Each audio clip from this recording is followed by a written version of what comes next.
Halo para penggemar Suyanto.id, sahabat-sahabat Suyanto.id, dimanapun Anda berada, mudah-mudahan selalu sehat walafiat. Nah, masih ketemu lagi dengan channel pendidikan Anda, sebuah channel untuk berbagi pengetahuan dan belajar sepanjang hayat, Suyanto.id.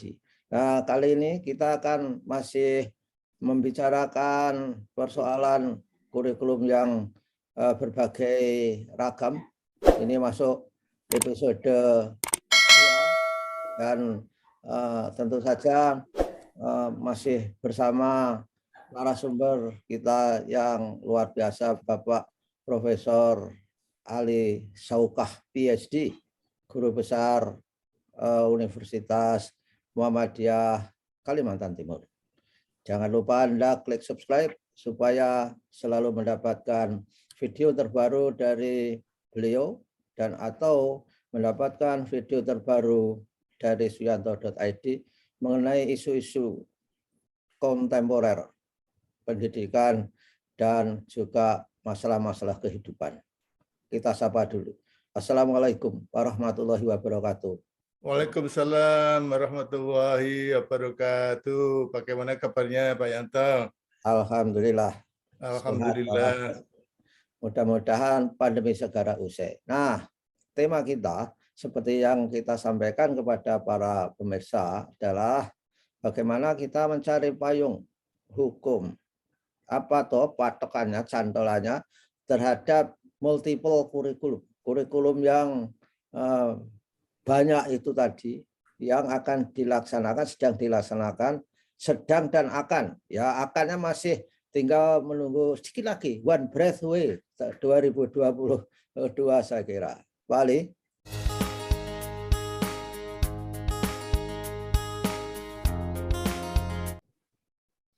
Ya Pak Yanto, ini memang sambungan dari episode sebelumnya yang fokusnya sebelumnya itu adalah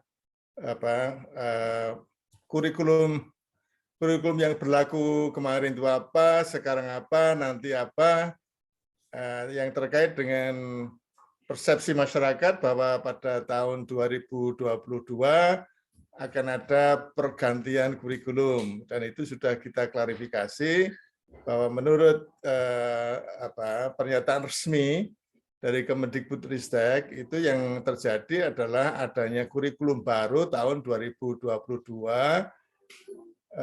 bukan kemudian mengganti kurikulum yang lain, tetapi menjadi salah satu pilihan. Jadi itu akan terjadi tahun 2022. Sekarang ini hampir 2022. Jadi dalam posisi sekarang ini, adanya kurikulum baru itu masih belum menjadi pilihan yang bisa dipilih oleh satuan pendidikan secara nasional.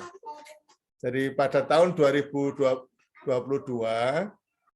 kurikulum baru yang sekarang diuji cobakan di 2.500-an sekolah penggerak, itu akan ditawarkan secara resmi untuk menjadi secara nasional, untuk menjadi kurikulum nasional, dalam artian salah satu kurikulum nasional, siapapun bisa milih selain kurikulum 2013 dan kurikulum darurat. Jadi akan ada 3 kurikulum yang bisa berlaku secara nasional. Ini dalam sejarah biasanya itu transisi, Pak Yanto. Oke, ya. Tapi tidak ada kata-kata transisi. Jadi artinya menurut yang saya baca dan yang saya dengar, itu dalam konteks multiple kurikulum yang berlaku ini bukan dalam artian transisi.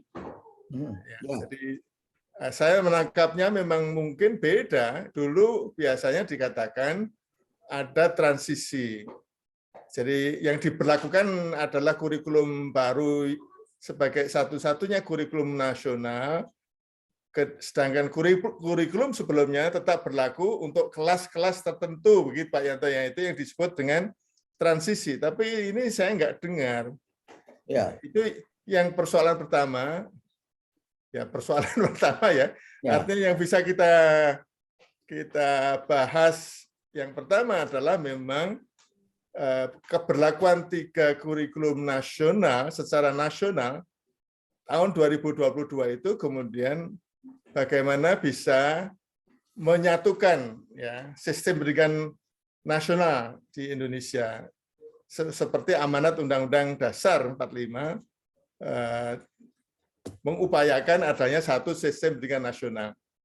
Ya. Nah, tentu ini harus ada cantolannya ke atas.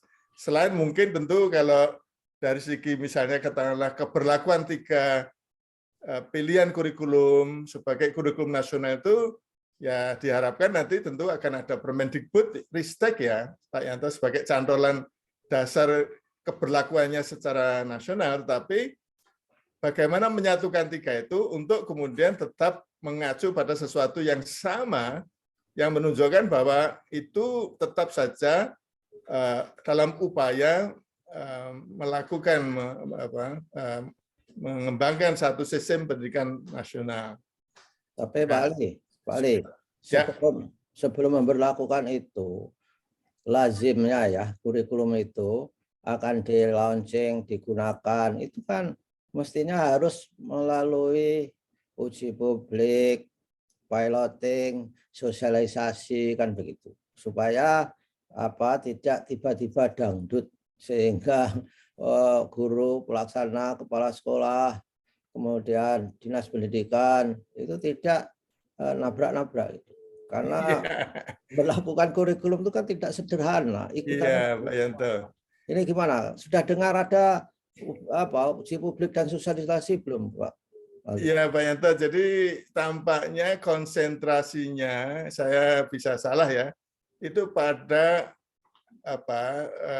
keandalan uji coba. Ya. Keandalan uji coba di 2.500 sekolah penggerak itu.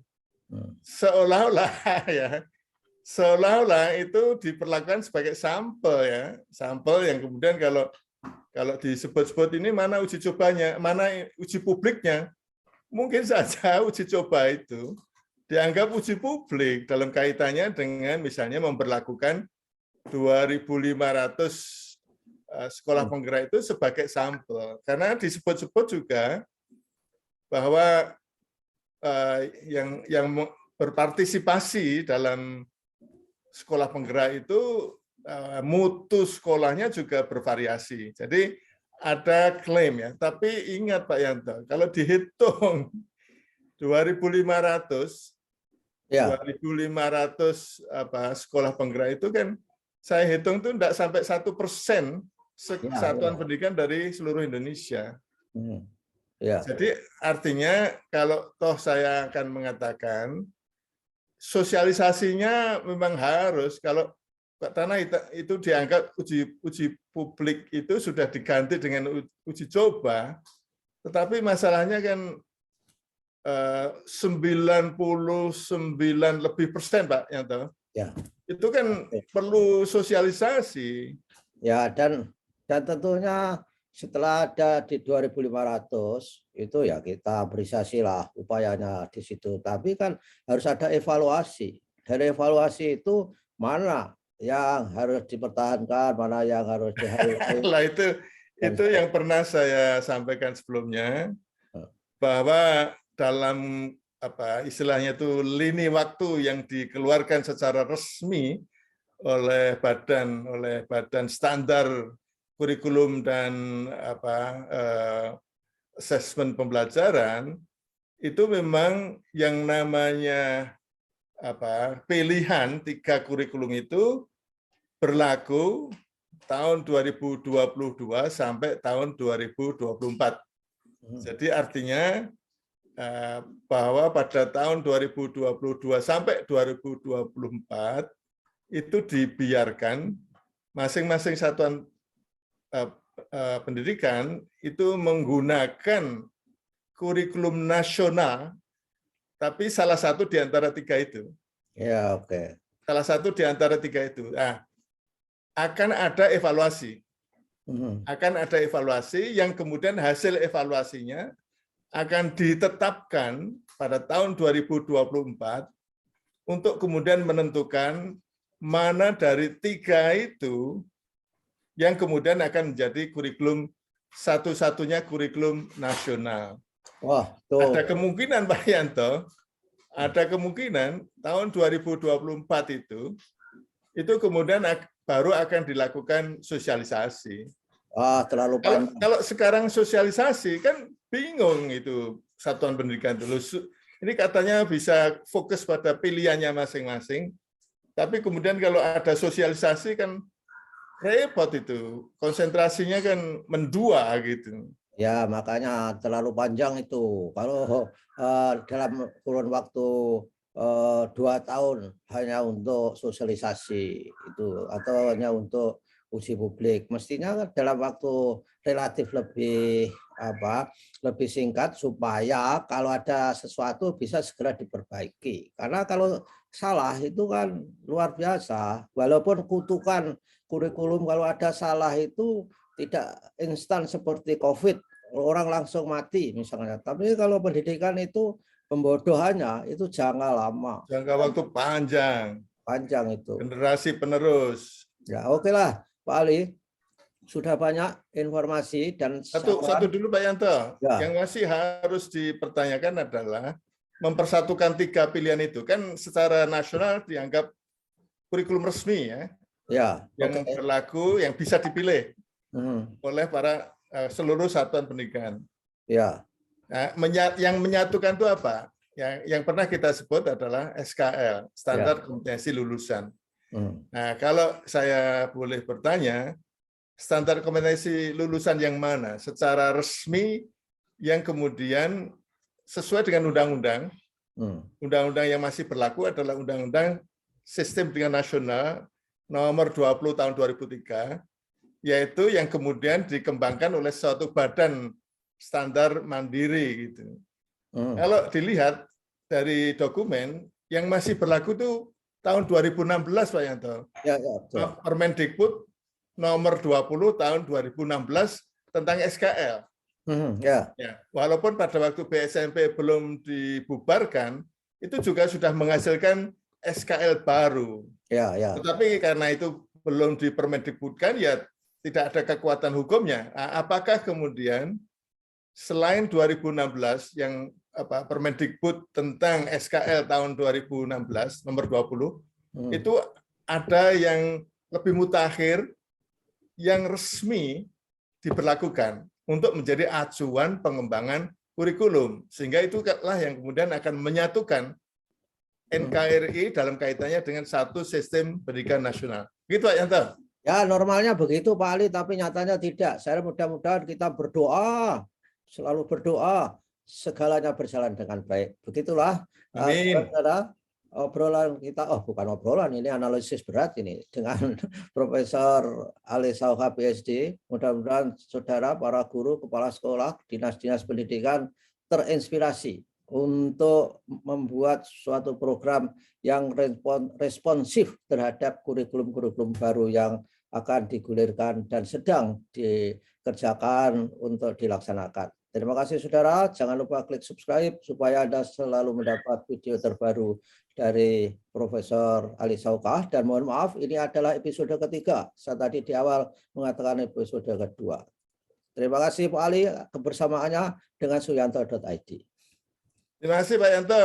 Terima kasih. Assalamualaikum warahmatullahi wabarakatuh. Waalaikumsalam warahmatullahi wabarakatuh.